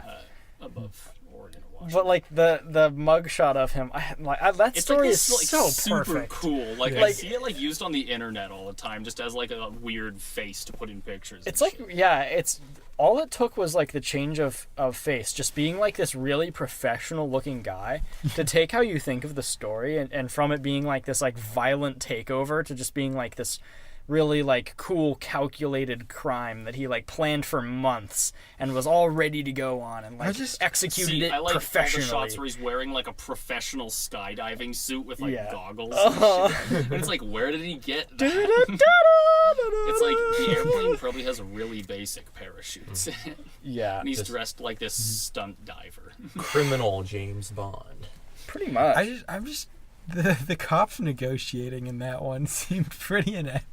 Like, this man, he says he wants $37,000 a plane in the plane to take off. And the negotiator's like, it's a pretty good deal. Yeah. Well, it was because the thing was he was really like polite, I guess, to the passengers and everyone. He was like really like aggressive and mean, like get over there, sit down there. But like he wasn't like overbearing with anybody in a way. He wasn't like creepy. Right. He was just like efficient, a scary criminal, but not like a weird man. Or just like he knew exactly what he was doing and needed to get it done because then once he got his thing, he was just like, all right, everybody off the plane, and like they just like one in a single file line. He was just like, nodding, have watching a good him. day. Right, yeah. Thanks. Have fun, be safe. Thanks for choosing Alaska Airlines. I don't know what airline it was. Jeez. Yeah. And then there was the fucking Unabomber. Oh god. Man, was that guy ever correct, am I right? Reading his resume is a little startling when you live in today's world. You mean his or his manifesto, not his resume. I was like, damn, dude, you found his resume? That's pretty deep lore. Yeah, dude, I found the Unabomber's resume. Keegan knows the deepest Unabomber lore. Oh, He's read the wiki. We're so getting on a watch list. No, dude. Man, if I'm not on a watch list already for so many things. Man. Well, no, okay, as long as we say like we have to. As long as we don't say like, I want to be the next Unabomber. Right. You can't do things like that. Right. There's that like whitest kids you know sketch. Yeah. Like, did you know that it's illegal to say, I want to kill the president of the United States of America? But it was okay for me to say it like right there just now because I just wanted you to know that it's illegal. And so they just keep doing this video where they're explaining how it's illegal, but how it's okay whenever they say it because they're just telling you that it's illegal to say, I want to kill the president of the United States. It just sounds like a hidden message. But like every time they say it, they get more serious and they like add details until in the end they're like, and if I were to say something like the best way to get a mortar round into the president's window would be to put the mortar emplacement on top of like this hospital and with this cross breeze and the degrees are this and this, and it's like, but it was legal when I said it. 'Cause I was just telling you. I was telling you that would be illegal. That you can't say that. But it is illegal to say that. Unless you're using your example. Yeah, the intent is important. Kind of like how it's legal to grow opium poppies as long as you don't know that you can make them into opium. As soon as you become aware, if like someone just walks up and says, "Hey, you can make those into opium," you know that, right? It's now illegal. Like you cannot. I've heard that one. I have an idea. What? We could grow opium poppies, and here's how we would do it. Okay. Move to Afghanistan. I can't. No, we're not going to Afghanistan. But that's like where you grew. Okay. Okay. That's where they're all growing, the poppies. Okay, no, here's what we're going to do. You're going to find out what poppies turn into opium, and then I'm going to grow them. Because I don't know what ones turn into opium. Oh, I see. Yeah. You do. Okay. I remember looking this up. I think it's like the sap. It's the pods. It's the pods. It's before they flower. You take the pods because they turn into this weird plant where it's like this big, long, tall stalk with this green. They're actually really cool fleshy looking sort of pod at the flowers. top. Yeah, the flowers are super cool. Yeah, which would be illegal, and therefore we will not do it. We wouldn't ever do that. Yeah, but it was okay for us to say that we were going to do it there because we were just giving an example of what would be illegal. We can only hope that Allah will forgive us. Yeah, I know Vice put out this thing on like the Holland heroin poppy festival, where people just go out in those fields and just slash the poppies and just like basically drain them of that that sort of sappy that sappiness and just boil it and maybe add a couple things, and it's just that's like super basic, very like basic heroin. Oh, weird. I read an article from this dude. So like opium dens used to be a thing in Asia because the British are like the worst people on earth. But so those opium dens were a thing, and in most of Asia they're gone. They don't exist. They're just too old. Everyone does other drugs now. But Laos is such an old country that like they still just have straight up opium dens in some parts of the country because they've been unlucky. I mean, they're landlocked in Southeast Asia. That sucks. It sucks. Yeah. So anyway, so they still have straight up opium dens, and there was this dude, some European guy I think, who just went to Laos and just got addicted to opium just because he kind of thought it'd be cool. And then he just looked up and like 20 years had gone by. Oh no. And then he enrolled in this Buddhist monastery because so many people are addicted to opium in the area that the Buddhist monks do this thing called vomit therapy, where you live and stay with the monks for like months and months, if I recall correctly, if not years. And every day they just feed you this like insane herbal mixture that just immediately makes you vomit so horribly. Like everything. And you just do that all day. And it's just like a huge And sometimes detox. you eat and rest. Oh my god. Or like pray Buddhist prayers. Ah. But it works like 100% of the time, or something like that. It's just like weird ancient knowledge. It's just like, come do this miserable you just thing. Need to vomit it's like so much. It's just their version of Sprite and chicken soup. Is that just something that makes you vomit? No, it's something that's like a folk cure for the cold. Oh yeah, for me, it was always like whenever I would throw up, my parents would want to give me like a clear soda, which was weird because we never drank soda. But they would always just be, if I had thrown up, they were always just like, oh yeah, let's get you like a Sprite. And I was always just like, why does it have to be like a clear carbonated beverage? That's always what my parents would tell me. Yeah. Yeah. Or like a Clear- Gatorade. And the Gatorade kind of makes sense because it's like, you need to get your electrolytes back or something. But Right. like, Sprite? Yeah, I don't know. It seemed to work. Ginger ale was always It what might did be it. connected Ginger to ale. like the 5G thing. Yeah, the Control behavioral manipulation. Sometimes I wonder if some of the things our parents do because like we're sick, and like with the lime soda, when you're sick, your parents are like, oh yeah, like have a Sprite. Sometimes I wonder if those things started with a generation that knew the reason but just forgot to pass it down. So the knowledge is lost. It's possible. I mean, maybe the carbonation helps stabilize your fucking stomach or something. It's possible. It's probably just that it like works, you know, like people just tried it and it worked. You know, it's It like also might be that it's like a lemon, like kind of scenty soda, and it makes your breath smell better. That's like my thought of like And where it might have yeah. started. It's like, oh, I don't want my breath to smell like vomit. And soup is just the comfort food, you know. It like, is, and if it's you easy need to to, eat. you need to put something in your body that's like easy to eat, and that's It's been around it. forever. When I had mono, all I ate was soup for like 2 months. oh wow. A friend And of mine not- in school has like permanent chronic fatigue from like he had a mono in high school.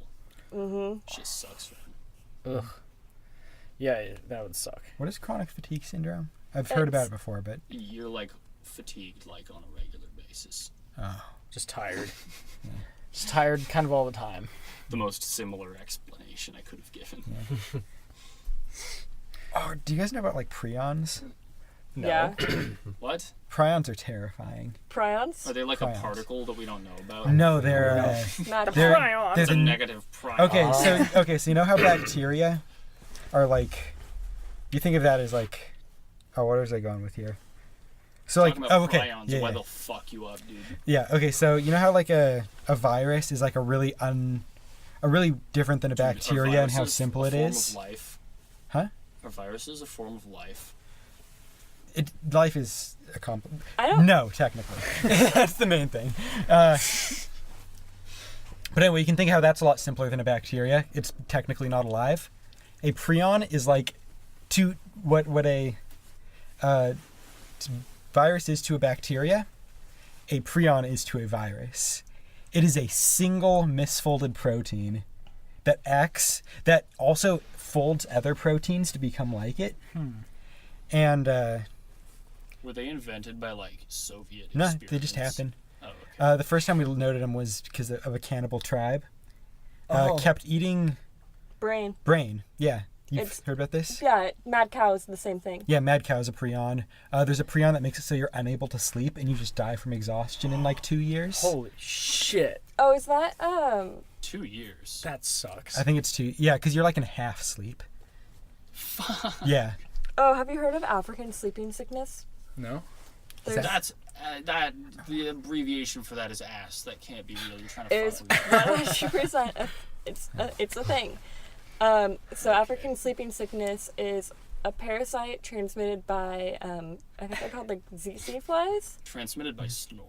Yeah, it's And supplies of some sort. no, so when you get it, you like basically you get more and more tired and like you sleep more and more often until eventually you just never wake up.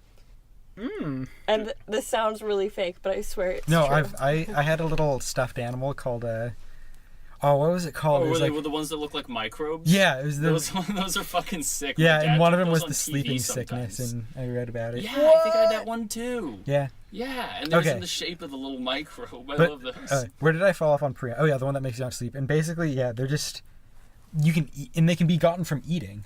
If you get one of those proteins in you, it's really stable. Acid won't take it apart. Oh shit. So it'll actually go into your system, misfold other proteins, and it'll Oh, eventually somehow, we have no idea how, it'll get to your brain.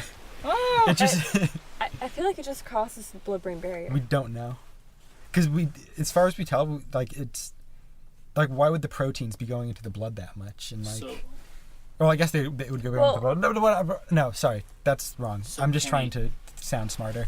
That's what I was told. see, in my opinion, the periodic table, bear with me, should be in alphabetic order.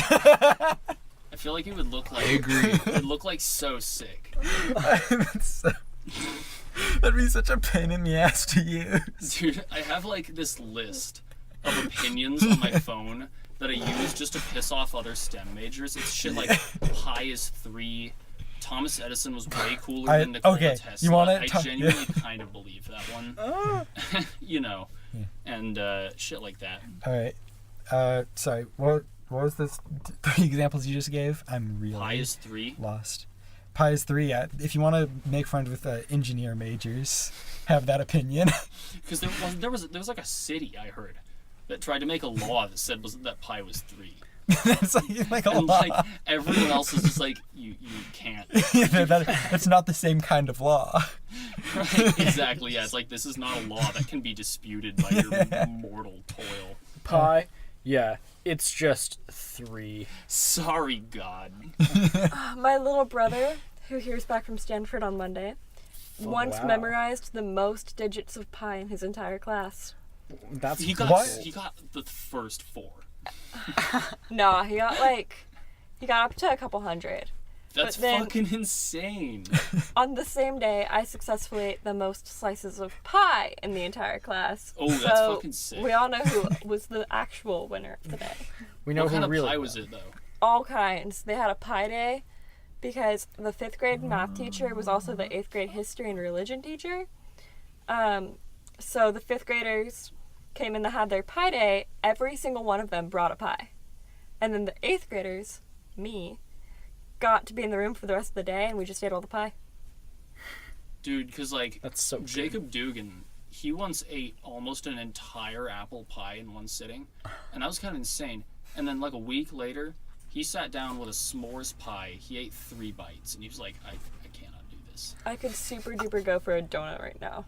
A donut? Hey, Yeah. we can end. Didn't we end the last podcast all going out and getting donuts? Yeah, we can go scoop up some donuts right after this. Do you remember like 3 months ago I was complaining about how I've been craving donuts? It hasn't gone away, huh? I had a donut. I had 2 donuts last night. Nice. Oh, where are you going, Lewis? Use the bathroom. Oh, sick. Man, use the restroom. Yeah. Do you want to take a quick break while it's just 3 of us up here? No, Kenny. We can Okay. carry it. Kenny, All right. Sing for us. Yeah, and Steven's No. back in any case. I was in choir, Steven got back from actually. the bathroom. Yes. I accredit choir class in high school, jokingly sometimes, that it put me in the mental hospital.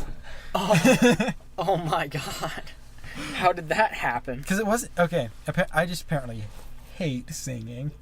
Like I didn't, which is a really weird thing to say. Because I feel like that's the only thing I can think of. Because it wasn't like a bad class. I was in the lower level. It wasn't super competitive. The teacher was really nice. But man, I cannot explain how much I hated that class. Singing is not my forte necessarily. Yeah. And now I'm taking like a couples dancing class this term. With Ratika? Yeah. Oh, nice. So we're gonna see if that's another thing that puts me in a mental hospital. Jeez. Oh god.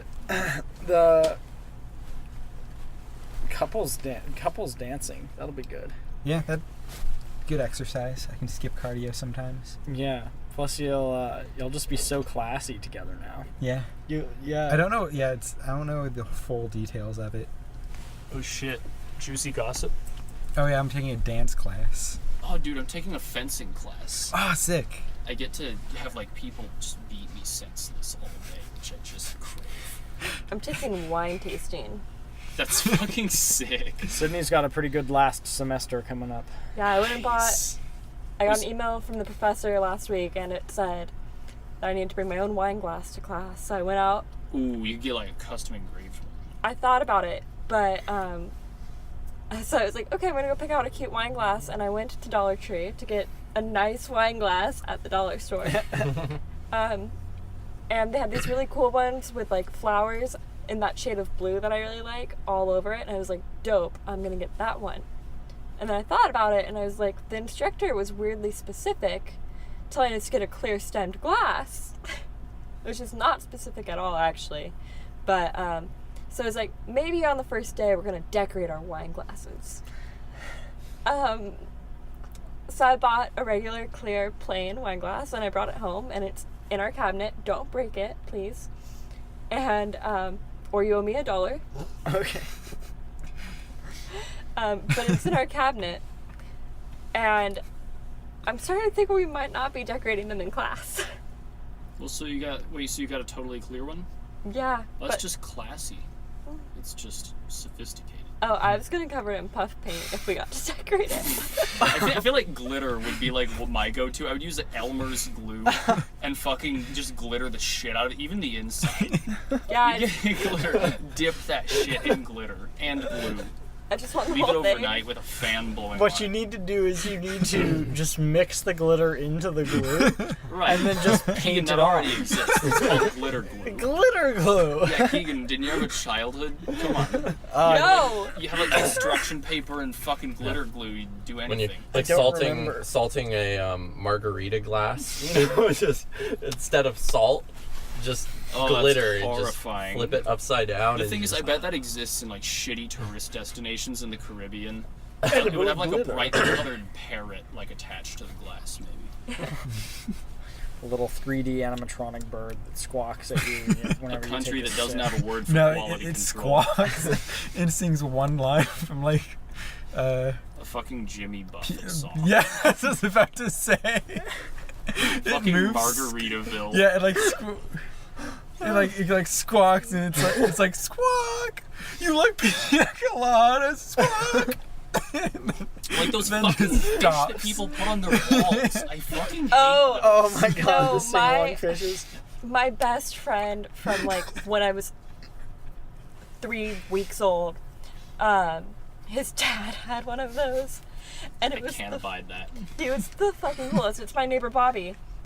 He's still alive. I don't know why I said was, but Wow, Freudian slip. yeah, he has one of those giant fish, and it was so loud, and it would scare us. It's this big. That's what this. That's Gesture fucking means. ridiculous. So And- like 2.5 feet long. Yeah. So we would all like run to the living room and press the button, and like sit there for a minute, but then we would get overwhelmed because it was loud and we were kids. So then we would like run off screaming. And like Bobby's like a pretty avid hunter. He had guns out like everywhere. Like they were probably display guns, but when we were little, he told us they were real. I mean, they can be both. But like we also couldn't reach them, so it wasn't like dangerous, but it was scary, you know. But like somehow that fish was scarier than that, and that was like pretty high up on my list of things I was scared of. There's just the other day in Portland, I almost ran into like a weird childhood thing that used to terrify me. Yeah. So there's a lot of human forms in my childhood. My parents are insane, and they own a pair of old department store mannequins. Yeah. They're the kind that's like a plaster one on like a big wire frame, but like one of their hands has like 2 fingers knocked off, and they're all like bald and weird. And those were in the basement when I was a kid. Yeah. I had the number of nightmares I had directly involving those mannequins was insane. There was also this store on Hawthorne that used to have this like giant skeleton carved out of wood in the basement. Whenever I would go in, it was like, fuck, the skeleton's down there. Even if like my mom was there, we walked down and I was just like, where the fuck is it? Because it was always somewhere, and then I'd see it and I'd just be like, like, okay, it's still not moving. Man, my parents had this picture of Jesus that's like near the stairs. Literally doing the opposite of its intended job. Right. Well, it's like this impressionist painting of Jesus. Oh, what? And just his face, and he's wearing the crown of thorns. That sounds so fucking weird. Yeah, it's just like it's this weird painting of Jesus, and yeah, that thing, like, I used to have these weird like childhood like psychedelic trip moments where I have like memories of thinking that thing was talking to me and stuff, like in a deep voice like this. It was just like, hello, good, like, and I was like, no. You may have missed out on living in a real life South Park episode. It was really awful. I had a coat hanger in my bedroom. I was like kind of scared of for a while. Did you say a coat hanger? No, like a big like. Oh, a coat rack. Coat rack, is that right? Well, because a coat hanger to me is like The wire. it's just like a heavy hanger that you hang in a that's closet. So you had understandable. a coat rack or a hat Yeah, rack. okay, that's understandable. Fear It was like a of big triangles. Yeah, it was like Oh god. it's just like the shadow. For some reason, for like a week, the shadow looked like a big monster trying to pull like an axe out of something. Oh no, I could see how that could be fucking terrifying as a kid. And so, and then like someone like took one coat off of it, and I wasn't scared of it anymore. Oh my god. So, my mother, who as I've mentioned is insane, mom, she discovered there's this store in the industrial district, Central East Side Industrial District, called Portland Store Supply Company, I think.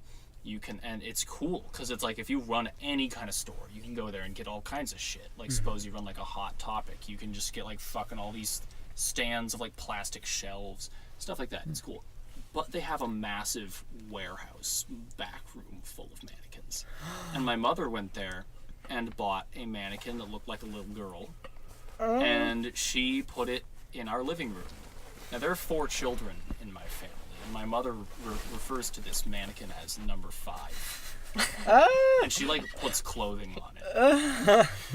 It's in, like, I feel like it's in a family picture. Generally, like, the rest of the family, like, freaks out about that. But I feel like there might have been one where it, like, happened to be in the background. No. It's like one of the creepiest fucking things. You start to go through all your pictures, and you notice that the mannequin is in all the pictures, even in the ones before she got it. Just like in the window, coming out of the chimney. So wait, hold on. You take family photos with this mannequin? No, I think it's just so like it it happened. might have happened because my mother is insane, and so she's always like, hey, let's put number 5 in the picture, and that's when everyone in the family puts their foot down and is like, we're not allowing that to happen. But I'm pretty sure there's probably at least one family photo that we just sort of took hastily, and none of us realized that like number 5 was in the room. And so it is in the background of our pictures. I insist on referring to it as it because it is an object. It is not a human being. I love that soundbite because this is going to go online, and we're going to have a whole bunch of soundbites of Louis everywhere in about 30 years saying it is not a human being, and it's going to derail his political career. If you think I would ever go into politics, I take that Look, as a okay, direct insult. no, it's 30 years from now, politics have completely changed. So you're Oregon, saying I'm more like running to be like a warlord. Shh. Oregon Or and like a California child have soldier, seceded. like, whatever they call it. Is there like a special term for like guys who have child armies? You'll be a I believe they call globalist specialist. How can I become whatever that is? I believe they Let's call have like Coney 2012 tune into like Lewis right now. I was gonna say they call that a pope. They say I put the infant in infantry. Oh my god. Okay. When the I have a Pope thing. did it, it was funny. You know, Okay. sorry, Kenny, Yeah, I will I got forget a whole this in a thing. second, but 2012 was totally the year of white people really obsessing over the welfare of African children. Because that was Coney 2012 and Tom's Shoes. Same Oh year. yeah, Okay, but I then was- again, like laptop companies have stepped up the shit they do in Africa. No, I think it comes in like waves, cause like Right, we can only care so much about comes Africa in in- a given period of time, and so we just do it all, and then we run out of caring points, and we just sort of Yeah. have to wait for that to Okay. recharge. so in That's school. pretty accurate. In school, they showed the Coney 2012 documentary, but I had somehow at that point not heard of it. And the documentary was made post Naked Rampage. So I'm watching this documentary about kids in Africa and about how they made a movement out of it. And then suddenly it takes the twist in what's this the documentary. It's like, and then I just got naked in the streets of Wait. Philly. You did? No, in the Coney 2012 stuff. Do you not remember? No, who got naked in the streets? The of guy who Philly? started Coney. But he mentions Oh. it in the documentary. Yeah. Is that what you're saying? He I does, see. and Oh. since I hadn't been aware of this, You're like, damn, the world's been moving fast. yeah, I wasn't aware of this. So that was just like the most insane. Like it made me like wonder why they were making this documentary. Keegan was terrified about Ebola, and I'm not Yeah. gonna say I wasn't terrified. I was too, but- really- So in high school, Keegan, he would like tell me that like, did you know like another West African is like in the U.S. now? They're from like one of the countries where it's like going down. But the thing was, I'm not gonna act like this was him being like awful or anything, because I definitely was like, oh shit, when I heard that. So it was just, there was a lot of dumb. Everyone in high school is fucking idiot, is what I'm saying. Yeah, But, I was real scared about Ebola. It was like the new like evil disease that it was just killing people like flies. Right, and I was like, because it is true, like the world is due for an epidemic, so I'm like, okay, Like, this is Maybe- getting pretty bad. this is getting really bad. You Wait, remember swine flu that like killed no one? that was good. I That had was yeah. It was just like pregnant women in Mexico. yeah. It killed a few of them. There were like people in the U.S. that got swine flu, but you kind of just Yeah, hydrate. they were just sort of like just chill with it. I had a friend. I wouldn't call her a friend actually. There was a girl I went to elementary school with whose sister got swine flu, and she was totally okay. But But she like, was a swine to begin with. but then I don't know. like St. Mel's Elementary School was not where I went, but they had about 8 girls in their entire class, and 4 of them got swine flu. Jesus Yeah. Christ. They had to close like the school for a week. Were there ever like lice outbreaks at your schools? Yeah. Ever? Yeah, I think so. I feel like that only happened like once maybe when We I was had- in grade school, and it wasn't that bad. But ever since, like it's been just going. No, our elementary school, the extended day part had carpet, and they enforced nap times. Oh. So That's so weird. we got a new. It was like, it should be noted, Catholic schools were mostly built in like 1930. Oh yeah. So- No, mine was from '48, but yeah. Yeah, so it's like, you know, the carpet, all the. Nothing's been updated since like 65, maybe. Right. Yeah. And so like the extended day area in the first campus had like carpet, and kids were there all the time. They took naps, but around the time I was in like 4th grade, the school and the hospital next door reached a deal that the hospital would buy their land to do some stuff with, and the school would move across the street, and the hospital would pay for everything. Wow. So Okay. when they moved, the new building didn't have an extended day, so they didn't have any carpeting, and no one took naps, and we never had another lice outbreak again. Huh. Weird. My family had a lice problem in itself. my sister got the lice, and then everybody in my family, we all had to go to this like place where they aggressively comb your hair and then use all this like weird ointment on you. And You went to a place? yeah, there's like Yeah, dude. when you get the There was lice. a place for I had lice? no idea. Yeah, I guess. I mean, obviously you can deal with it just at Technically, home. they're called like a shaman, but I don't know. Keegan calls them like lice removers. No, they were like this company that you go to, and it's sort of set up like a barber shop, but they just have like all of these like tools that are really good It's at like removing a all the lice. medical barber shop. Pretty much, yeah. And like, yeah, they just like they go through and they take this like really like fine comb that basically Is it, makes like, really it. stiff.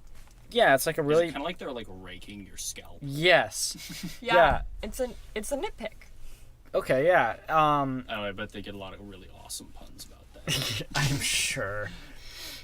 But yeah, they just like rake it across your scalp, and like if you have any little bump or mole on your scalp, like Oh, they yeah. don't care. Like they just like It's like a grind wire it off. brush. Yeah, they just grind Oh, it off of man. you. But like it It's kind feels of like what we use on dogs, frankly. yeah, It's fine enough that it would catch like a louse though. It's super super thin. yeah. It's like only it's thin enough for your hair to go through and nothing else, pretty much. And so it just like scoops I don't any know, little maybe thing it's off your just hair. meant to like scrape your scalp really clean so that all the louse shampoo goes where it's supposed to. Yeah, Maybe I don't know. Maybe it's not even supposed to get the lice. Maybe it's supposed to make the No. way for Agent Orange. It definitely like picks up.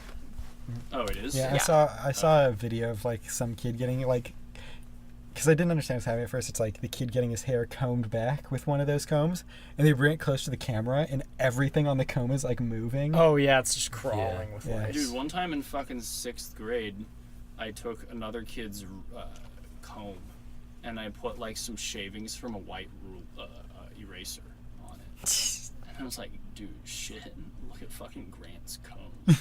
And I was like, oh shit, Grant has lice. Fucking mission accomplished. What a mean prank. Fucking mission accomplished. Um, Turns out that guy he's pretty cool. He just annihilated it. those of us who didn't grow up in Portland, our moms had to do our lice treatment for us. I assume. Yeah. Yes. Yeah. So Oh yeah, poor that's- fucking Californians. yeah, poor Californians up here in the diaspora without any avocados. But anyways, so like my mom only did it one time, but like the shampoo smells. You have to spray like all of your furniture with lice spray. The lice spray, by the way, will kill all of your pet fish. Fuck. Oh man. Aw. Yeah, we had a fish that lived on he was a beta. He lived in a tank up on a shelf above my sister's bed, and we didn't really think about him very often. I'm sure someone fed him, but we took the hamster out of the room, put the hamster in a different room, came in and sprayed everything down, and we came back a few hours later when it was safe to be in the room and the fish was dead. Oh. Yeah, Yeah. at least it was like relatively quick. At least it didn't like give it cancer. Yeah. Because like fish cancer is weird. But yeah, so, but like, you know when you're really stressed out and you're kind of like screwing everything up? That was my mom getting lice out of her heads because she's just like really frazzled and would not get them. She had to call her friend to come do it. Wow. Yeah, these professionals, they were professional. They just like got it done. The situation was over like in a day. It was just like we discovered lice, and then by the end of the day, there were no more lice on anybody's I don't head. ever remember having lice. No, ever. I never did. Yeah. I don't know if I actually did have lice because like we were just going in precautionarily essentially. I think I had like 2. Yeah. I do remember getting checked for lice in preschool, and it was like so pleasant. Yeah, Yeah, it was like so good. it's so nice. Yeah, with not going like taking like a comb going through my hair like a ridiculous comb, but just like a little bit. I was like, oh, nice. Yeah, no, This is man. the thing. Did Nice. I tell you the story about Eddie reacting to the dog wash? No. It kind of reminded me of what Sydney was saying about oppressed Californians having to fix their own problems, which was pretty inspiring. We pick ourselves up by our bootstraps. And it was about a friend of mine from Alaska, Edward Seryozhenkov, lovely man. But he's from Alaska, so you know. And he was hanging out with me in Portland, and we were driving around up near Powell, and he sees a sign that just says self-serve dog wash. He fucking lost his mind. I thought there was like something wrong. He was laughing so fucking hard. Because, I mean, yeah, it's like if you really think about it, you go in and you pay them. Then after you pay them, you are allowed to wash your own dog. The only thing that you really get from paying them is access to the water and, like, I think, like, a basic brush. And, like, the like, a little spot, like a little tub that's, like, sunken into the floor. But it's like I don't think they give you, like, the soap or the... They usually know that they're kind of gimmicky. Like, that's a gimmick, hopefully. I hope so. I've taken my dog because she was too big to put in the bathtub, and they gave us like the soap and yeah, I guess the mess, like you don't have to deal with the mess. Yeah, so they gave us the soap and like you get it really good and clean with like these scrubbies that look like Kongs, and then you like rinse them off and they have a blow dryer for your dog, but it's like fairly quiet so it doesn't scare them. Damn, it'd be hard to make it powerful. Yeah, now we just drop her off at Petco. It's kind of a strange... That's not true. She died like a year ago. Oh, Rip. That's rough. Lucky still goes to Petco. That's such a strange thing to pay for, the like self-serve car wash, like, and people will pay for it too. Like, yeah, that's why it was there. Yeah, it was in like a shitty part of town actually. Oh Because wow, it was like on Powell. Right. It was where there's that like one Safeway that like literally no one ever goes to. It's down the street from St. Ignatius because fuck St. Ignatius. It's like in the Alvord Desert at the Alvord Hot Spring, how they're charging just so much insanity. Right, and it's not everything. even like they're charging an obscene amount for everything. It's just they're charging something for everything. Right, like yeah. access to the hot spring was $8, which is like fairly like, fairly sensible, I guess. You can that's like the one fee that makes sense. But then they charge $30 a night just to camp, like no services on the gravel. Yeah, to tent camp on the gravel. And that's with the rest of the Alvord Desert being BLM land, which you're allowed to camp on for free. For 2 weeks before you have to move like 10 feet, and then you can camp there for 2 weeks. Yeah, so they charged, and then they had like these bunker things that were like really $60 like, a night. If you imagine like the military trying to design like a trailer you could put on a truck, and then you just set it on the ground and the sides pop out a bit and you can live in it. Yeah. It's like these military mobile housing units. It's kind of gross. Pretty weird, but those are $60 a night when like a motel usually is like $25 to $30 sleep in a breezy night. tent or a literal steel box in the desert. Yeah. And then they had this road. They had an access road to the Alvord Desert, which there's many access roads to the Alvord Desert that is just built by the... Most of which are on public. Right. But they wanted to charge you... It was weird. They were like, yeah, so use access to the desert with our road is $5 per vehicle per day. And I was like, how does the per day thing work? Because what if you go out into the desert on their road and then you stay out there for like 3 days, but you used the road to get out there? They bar you from coming back. Not until you pay the troll toll. It was very strange. Just like, I'm not sure, and I felt like I had to warn people when they showed up, like in case they didn't know. You were like flagging people down at the hot spring, like, hey, don't camp here. Right, it's because it free was to not camp here. Because I think some people do camp there. I've seen it. We saw a tent when we went there. There's that lady who was staying in one of the fucking and there was the metal boxes. Right, but I just feel like I have to tell people like, hey, like if you set up your tent like 100 feet in that direction, and it's free. But don't set it up on our side of the desert because we're territorial beasts. Yes, with a hunter's instinct. You don't want to be near us once the moon is up. That was the fucking thing. Like yesterday, was walking back. Oh my god. Yeah, walking across was gnarly. If you ever want to feel like an actual sand person from Star Wars, this is the place to go. Because there were like times where we would be like, so the way the desert ended was there's like this big flat, and on either side there would sort of just start to be like clumps of little hills of dust with sagebrush growing out of the top. And there would be evenings where we'd just be like standing on one of these little tufts of sagebrush and looking at the lights on the other side of the desert, just being like, man, I bet those people have a campfire. Yeah. I felt like a fucking murderer. We were just like analyzing all these different lights and trying to make guesses about the groups of people. We may or may not have watched their camps with like a telescope. Yeah, we got out the big spotting scope and we're like zoomed in on their camps. Like, I don't think that's a fire, Keegan. We still couldn't make anything out, but we were just we like deduced some shit. Well, we were like, okay, we think that's a trailer and that might be a guy. I checked it the next day. It was like... we were spot on? Yeah. Nice. Hell yeah. Gosh.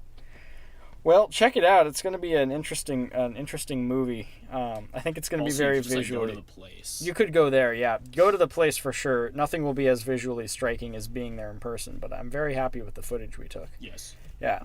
Well, we've been recording here for what will have been an hour and a half. So I think it's about time we do the wrap up game. My folks, no. I just said the word game. Oh, I see. Anyway, so yeah, definitely make sure to check out the Cornucopia Project. That'll be coming out this next week. That'll be, when would that be? That would Every be... third person to watch it will get a free iPhone. That is not true. I wish it could be. Keegan's giving away iPhones. Personally giving them away. This. Every third person will get a free ebook of the Book of Mormon. We'll tell There you you this go. really cool fact about the way birds fly, why they fly in V's. Yeah, it's an amazing It'll fact. make your day. It'll blow your mind. Stick around for It'll blow your brain. number 3 will blow your brains. God damn. And be on the lookout for the Alvord Desert documentary. Contact in the Desert. When be on the lookout, it'll be on the lookout for you. It'll be there. Just be ready. Cool. All right, Louis. Glad we could have you on the weird little show. I am very glad I could have myself on your little show. Thank you. All right. Thanks, Stephen, Kenny, and Sydney.